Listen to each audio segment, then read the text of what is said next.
सो आज की क्लास में हम करने वाले हैं सिंपल इंटरेस्ट और कंपाउंड इंटरेस्ट। ठीक है, तो इस चैप्टर को भी स्टार्ट करने से पहले कुछ जो बेसिक्स है उसको देख लेते हैं। ठीक है, बेसिक्स में हमारे क्या आता है कि सिंपल इंटरेस्ट का फॉर्मूला क्या होता है। ठीक है, सिंपल इंटरेस्ट इसका फॉर्मूला होता है, इसका फॉर्मूला होता है P into R into T upon में 100। ठीक है, क्या होता है P into R into में T अपॉन में 100। यहाँ पे P क्या होता है, P स्टैंड फॉर प्रिंसिपल, क्या होता है प्रिंसिपल। ठीक है, और R स्टैंड फॉर रेट। ठीक है, और T स्टैंड फॉर टाइम।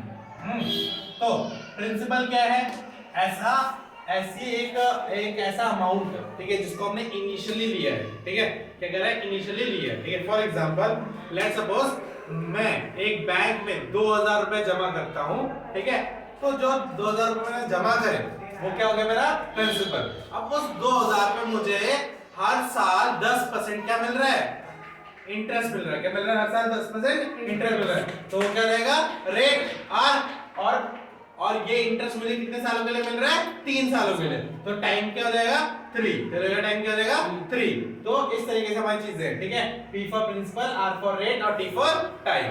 ठीक है, अब देखो इसी फॉर्मूले की हेल्प से हम सब निकाल सकते हैं। लेट्स सपोज हमें प्रिंसिपल नहीं पता बट सिंपल इंटरेस्ट, रेट और टाइम पता है, तो निकाल लेंगे। क्या हो जाएगा, सिंपल इंटरेस्ट को ऐसा ही लिखते हैं, इनटू में 100 अपॉन में R इनटू में T।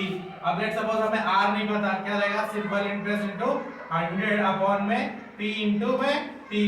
लेट्स सपोज हमें T नहीं पता, तो सिंपल इंटरेस्ट इनटू में टाइम 100 अपॉन में P इनटू R।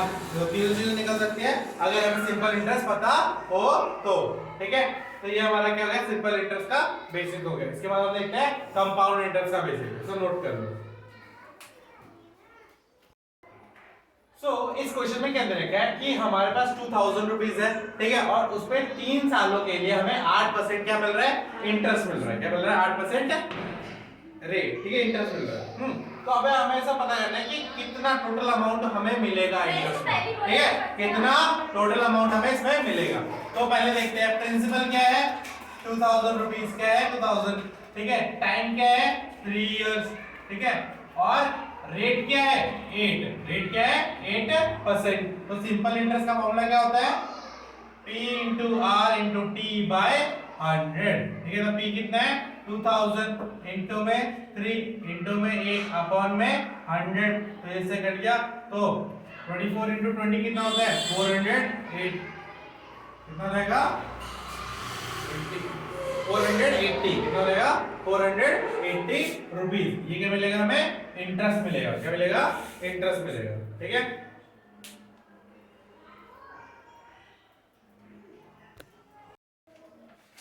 इस क्वेश्चन में क्या बोल रहे हैं कि find the SI on 4000 rupees. ठीक है, for 3 year at the rate of 10%। ठीक है, मतलब आपने बैंक में कितने रुपए जमा करे, 4000 रुपए जमा करे, उसका हमें इंटरेस्ट कितना मिल रहा है, 10% का, और कितने सालों के लिए रखा है, 3 सालों के लिए रखा है। ठीक है, तो इसमें हमें 2 चीजें पूछ रहे हैं, एक तो कितना एसआई होगा, मतलब कितना हमारा इंटरेस्ट बनेगा, और कितना हमारा अमाउंट होगा। ठीक है, तो सबसे पहले हम क्या निकालेंगे, सिंपल इंटरेस्ट निकालेंगे। तो सिंपल इंटरेस्ट का फॉर्मूला क्या है, SI is equal to P into R into में T अपॉन में 100। T कितना है, 4000 into में R कितना है, 10%। ठीक है, T कितना है, 3 अपॉन में 100। 0 0 कट गया, तो क्या है,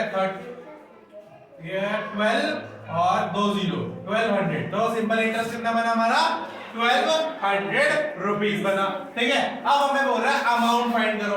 तो अमाउंट क्या होता है, अमाउंट वो रकम होती है या वो चीज होती है जब हम प्रिंसिपल में क्या करें, हम प्रिंसिपल में क्या जोड़ दें, सिंपल इंटरेस्ट को ऐड कर देंगे, तो हमारा क्या बनेगा, अमाउंट बनेगा। क्या बनेगा, अमाउंट बनेगा। तो प्रिंसिपल कितना हमारा 4000, सिंपल इंटरेस्ट कितना आया 1200। जब इनको दोनों को प्लस करेंगे तो आएगा 5200 रुपीज। ठीक है, इस क्वेश्चन में कुछ डिफरेंट है। क्या है कि हमें बोल तो रहा है एसआई फाइंड करने के लिए इतना प्रिंसिपल दे रखा है, ये रेट दे रखा है, बट अब हमें क्या दे रखा है, फॉर 5 मंथ। ठीक है, 5 महीने का, बट हम टाइम हमेशा किसमें लेते हैं, ईयर पे लेते हैं। किसमें लेते हैं, ईयर में। तो अगर मैं पूछूं 5 महीना मेरा कितना साल बनाएगा, 6 महीना तो मेरा कितना बनाता है, आधा साल बनाता है, बट 5 महीना कितना बनाएगा, अरे एक साल में कितने मंथ होते हैं? 12। ठीक है, तो अगर मैं बोलूं कि एक साल में 12 मंथ होते हैं तो 5 महीने मतलब 12 महीने में एक साल हो गया। 12 महीने में कितने हो गए? 12 मंथ इक्वल्स टू कितना हो गया? एक साल। ठीक है, और एक महीना इक्वल्स टू कितना हो गया? 1 मंथ इज इक्वल्स टू 1/12। और अगर 5 महीना बोलो तो कितना रहेगा? 5/12 ईयर। 5/12 ईयर। ठीक है, तो इस तरीके से तुम अगर कभी भी मंथ में दे रखा है तो उसको पहले हम क्या करेंगे? ईयर में चेंज करेंगे। क्या करेंगे? ईयर में चेंज करेंगे। ठीक है, अब हमारा रेट क्या रहेगा? 4 1/2 उसको चेंज करेंगे तो क्या आएगा? 9 2%। ठीक है, तो हमारे पास रेट भी है तो सिंपल इंटरेस्ट का फॉर्मूला क्या होता है? P इनटू में R इनटू में T अपॉन में 100। P कितना है हमारा? 9280 इनटू में R कितना है? 9। ठीक है, अपॉन 2 इनटू में टाइम कितना है? 5। तो इसके जो 2 का नीचे आ जाएगा। ठीक है, इनटू में 2 इसका जो 12 था वो भी नीचे आ जाएगा। ठीक है, तो 1 0 से 1 0 कैंसिल। ठीक है, 5 से 10 कैंसिल 2 बार में। ठीक है, अब उसके बाद देखो 3 से कटेगा तो 3 बार में ये, 4 बार में ये। ठीक है, अब देखो अब क्या कटेगा कि ये वाला काट चुके हैं 4 बार में कट रहा है ये। 4 1 जा 4 4 2 जा 8। ठीक है, 3 2 432 से कट गया ये पूरा। ठीक है, 4 बार में पूरा कट गया। 232 से 2 बार में ये पूरा कट जाएगा। कितना आएगा? 131 आएगा या 136 आएगा? कितना आएगा? 100 सॉरी 116 नहीं 116। हाँ 116 आएगा। ठीक है, 116 आएगा। ठीक है, अभी भी 2 से कट सकता है तो कितने बार में कटेगा? 5 बार में 10 और 8 58। तो 58 इंटू 3 कितना हो जाएगा हमारा? 58 इंटू में 3 बचा कितना हो जाएगा? 24 का 4 टू कैरी 15 इंटू 174 रुपीस क्या हो गया हमारा? इंटरेस्ट हो गया। क्या हो गया हमारा? इंटरेस्ट। और हमें यही फाइंड करना था। ठीक है, तो इन क्वेश्चन से आपको सिंपल इंटरेस्ट के बारे में पता चल गया हो कि किस तरीके से फॉर्मूले को यूज करना है। ठीक है, बस इसी बेसिक्स को भी याद रखिएगा, इससे आप मोस्टली क्वेश्चन सॉल्व कर सकते हैं। ठीक है, सो कंपाउंड इंटरेस्ट का मतलब क्या होता है? कंपाउंड इंटरेस्ट का मतलब होता है अमाउंट माइनस में प्रिंसिपल। क्या होता है? अमाउंट माइनस में प्रिंसिपल। तो बोले भैया इसमें हम इंटरेस्ट का कैलकुलेट कर रहे हैं तो उसको कैलकुलेट करने के लिए पहले हमें अमाउंट निकालना पड़ेगा। क्या निकालना पड़ेगा? अमाउंट निकालना पड़ेगा। ठीक है, ऐसा क्यों निकालना पड़ेगा अमाउंट को मैं थोड़ी देर में बताता हूं। ठीक है, सबसे पहले अमाउंट का फॉर्मूला देखते हैं। अमाउंट इज इक्वल टू होता है P। ठीक है, इनटू में 1 प्लस R बाय 100 की पावर n क्या होती है? 1 प्लस r। ठीक है, और अब इस a की वैल्यू को यहाँ पे पुट कर दो तो ci क्या रहेगा? ci इज इक्वल टू क्या है? a माइनस है तो a की ये वैल्यू यहाँ पे पुट कर दो क्या रहेगा? p into 1 plus r by 100 upon में n माइनस में p। दोनों में p है तो p कॉमन ले सकते हैं ना, तो p कॉमन ले लिया तो क्या बचा हमारा? 1 प्लस r बाय 100 का पावर n माइनस में 1। तो ये किसका फॉर्मूला हो गया? ये हो गया सिंपल इंटरेस्ट का फॉर्मूला, सॉरी कंपाउंड इंटरेस्ट का फॉर्मूला। किसका फॉर्मूला हो गया? कंपाउंड इंटरेस्ट का फॉर्मूला। तो अब देखो हमारे जब भी हमने सिंपल इंटरेस्ट निकाला था तो हम डायरेक्टली फॉर्मूला से निकाल देते थे P into R into T करके। ठीक है, तो अब हमारे कंपाउंड इंटरेस्ट में पहले हमारे पास अमाउंट क्यों आ रहा है? ये हमारे पास अमाउंट क्यों आ रहा है? ये किस लिए हो रहा है? ठीक है, तो एक बेसिक डिफरेंस है सिंपल और कंपाउंड के बीच में, उसको हम समझते हैं। नोट कर लिया इसको, आगे बढ़े। देखो डिफरेंस क्या है? बस डिफरेंस एक चीज का है कि हमारा जो प्रिंसिपल अमाउंट है ना वो कंपाउंड में चेंज होता रहता है। क्या होता रहता है? कंपाउंड में चेंज होता रहता है। ठीक है, सो सिंपल इंटरेस्ट SI और कंपाउंड इंटरेस्ट CI। ठीक है, इसको समझो ध्यान से। तो सिंपल इंटरेस्ट का मतलब क्या होता है कि हमारे पास एक फिक्स क्या है? प्रिंसिपल है। क्या है? फिक्स्ड प्रिंसिपल है। फिक्स्ड प्रिंसिपल है। फिक्स्ड प्रिंसिपल मतलब हमने 2000 रुपए जमा करा तो जितना भी इंटरेस्ट बनेगा वो 2000 के हिसाब से ही बनेगा। क्या बनेगा?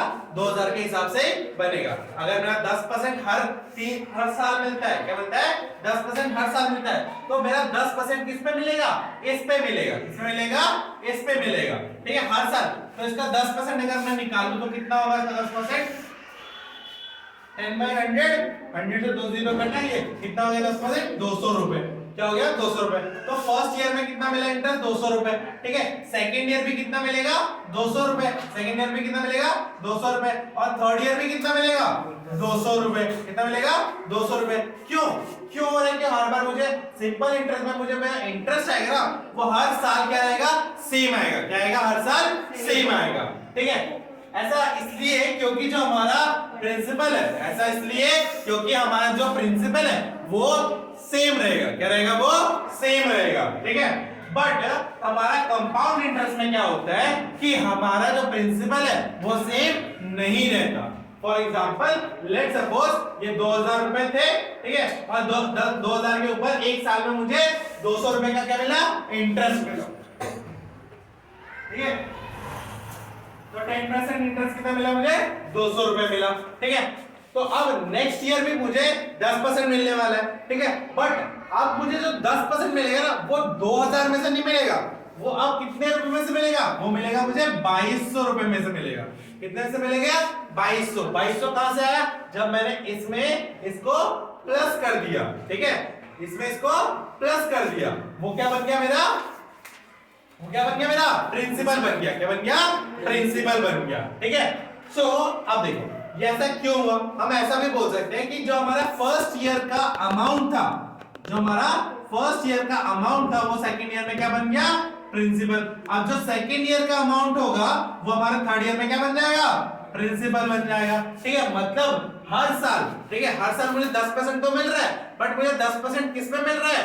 मेरे जो इंटरेस्ट वाले पैसे है ना वो भी इसमें जुड़ गए, फिर उसके ऊपर इंटरेस्ट मिल रहा है। बट इसमें क्या हो रहा था कि मुझे सिर्फ 2000 के ऊपर मिल रहा था। अब देखो इस 2200 का अगर मैं 10% निकालूं तो कितना होगा? 2200 का 10% 100 का 220 रुपए। कितना होगा? 220 रुपए। देखो फर्स्ट ईयर के लिए 200 था, सेकंड ईयर के लिए भी 200 था। यहाँ पे फर्स्ट ईयर के लिए तो 200 था, पर सेकंड ईयर के लिए कितना हुआ? 220 रुपए। ऐसा इसलिए हुआ, सिर्फ एक वजह से हुआ क्योंकि हमारा प्रिंसिपल क्या हो गया? चेंज हो गया। क्या हो गया? चेंज हो गया। तो कंपाउंड इंटरेस्ट में जब हम कैलकुलेट करते हैं तो हमारा प्रिंसिपल बार बार क्या होता रहता है? चेंज होता रहता है। क्यों चेंज होता है? क्योंकि हमारा जो प्रिंसिपल था उसमें क्या ऐड हो जाता है? हमारा पिछले साल का इंटरेस्ट भी ऐड हो जाता है। उसके बाद जो हमारे पास नया प्रिंसिपल होता है उसमें पिछले साल का इंटरेस्ट जुड़ा होता है, इसीलिए हमारा जो कंपाउंड इंटरेस्ट आता है वो हर साल के लिए क्या आता रहता है? अलग अलग। इसी के हिसाब से हमारे क्या होगा? बढ़ता रहेगा। हमारा इंटरेस्ट क्या होगा? बढ़ता रहेगा। बट इसमें क्या है? हमारा इंटरेस्ट सेम रहेगा जितने साल के लिए भी हम करेंगे। ठीक है,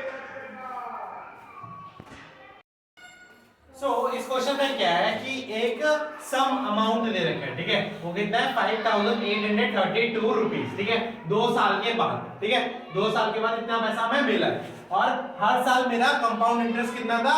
8% का। कितना था? 8% का।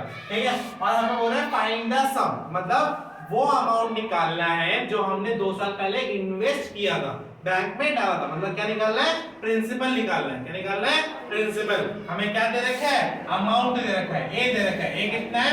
5832। और कौन सा इंटरेस्ट दे रखा है? CI। कौन सा इंटरेस्ट दे रखा है? CI। ठीक है, CI के वाले से तो R कितना दे रखा है? 8% का। कितना दे रखा है? 8% का। ठीक है, और टाइम कितना दे रखा है?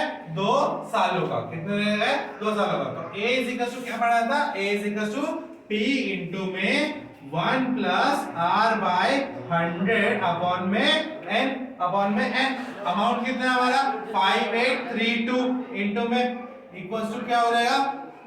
P हमें पता नहीं है, अपॉन में 1 प्लस R कितना है? 8 अपॉन में 100 इंटू में कितना है? पावर 2। ठीक है, अब P निकालना है। ठीक है, तो 5832 इक्वल्स टू P इंटू में अगर मैं सॉल्व करूं कितना आएगा? 108 बाय 100। 108 बाय 100 का होल स्क्वायर। क्या आएगा? 108 बाय 100 का होल स्क्वायर। ठीक है, तो इसके बाद क्या होगा कि इसका क्या स्क्वायर है, तो इसका मतलब 2 बार लिखेंगे। 5832 इक्वल्स टू, यहां पे लिखते हैं 5832 इक्वल्स टू P इंटू में 108 इंटू में 108 अपॉन में 100 इंटू में 100, तो ये सब इधर से आएगा, तो 5832 इंटू में 100 इंटू में 100 अपॉन में 108 इंटू में 108, इधर क्या बचेगा, सिर्फ t बचेगा, क्या बचेगा, सिर्फ t बचेगा। तो यहां से हमें प्रिंसिपल मिल जाएगा, इसको हम सॉल्व करेंगे तो हमारा प्रिंसिपल कितना आएगा, हमारा प्रिंसिपल सबको सॉल्व करने के बाद आएगा 5000 रुपीज, कितना आएगा, 5000 रुपीज, और यही हमें क्या करना था, फाइंड करना था, ठीक है। यहीं पे हमारे दोनों टॉपिक खत्म होते हैं, सिंपल इंटरेस्ट, कंपाउंड इंटरेस्ट। अगर कोई भी डाउट होगा तो कमेंट सेक्शन में पूछ लेना, और वीडियो अच्छी लगी हो तो लाइक कर देना।